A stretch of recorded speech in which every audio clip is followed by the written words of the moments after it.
বিচার অনেক তাড়াতাড়ি হয়। যে দীপু দাসকে পুড়িয়ে মারা হলো জীবন্ত দগ্ধ অবস্থায়, তার কিন্তু বিচার হলো না। আমরা বিচার চাই।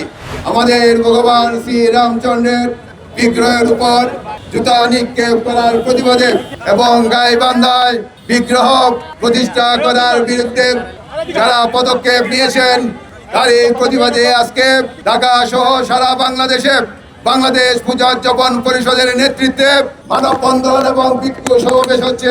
আমরা ভেবেছিলাম গণতান্ত্রিক বক্তায় গণতান্ত্রিক সরকার। আমরা যখন দেখি আমার মন্দিরে বিগ্রহ করা হয়, বিগ্রহ না করার জন্য সেখানে নিষেধাজ্ঞা দেওয়া হয়। পরবর্তী পর্যায়ে আমার ভগবান শ্রী রামচন্দ্রের প্রতিচ্ছবির উপর অবমাননা করা হয়।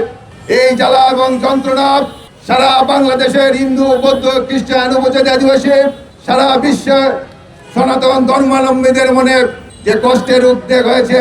আমরা বলতে চাই, মাননীয় সরকার মহোদয়, দাবি কিন্তু স্পষ্ট। যারা গত সরকারের আমলে মব জাস্টিসের মাধ্যমে আমাদের শিক্ষক, প্রফেসর, বিভিন্ন জায়গায় সরকারি কর্মকর্তা যারা ছিলেন, তাদেরকে পুনর্বহাল করতে হবে। আমরা বিজ্ঞানদাস হাই স্কুলের অধ্যক্ষ মব জাস্টিসের মাধ্যমে তাকে প্রত্যাহার করা হয়। পরবর্তী পর্যায়ে তার পুনর্বহাল করার পরও সেখানে সে জায়গা পায় নাই। দাবি 2, পার্বতীপুরে যে ভগবান শ্রী রামচন্দ্রের বিগ্রহ প্রতিষ্ঠা পুনর্চালু করার জন্য পলাশপুরের গাইবান্ধার পলাশপুরের শ্রী রামচন্দ্রের যে বিগ্রহ, সেটা নির্মাণ করার জন্য আপনারা আদেশ দেবেন।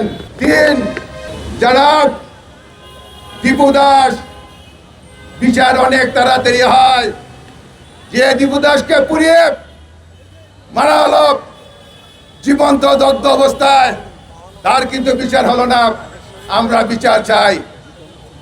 আমরা ভগবান শ্রী রামচন্দ্রের প্রতিমার উপর, প্রতিচ্ছবির উপর যে অপমান করেছে, তাদের অনতিবিলম্বে গ্রেফতার করে দৃষ্টান্তমূলক শাস্তি দিন, যাতে ভবিষ্যতে বাংলাদেশের কোনো মানুষ অপকর্ম করার সাহস না পায়।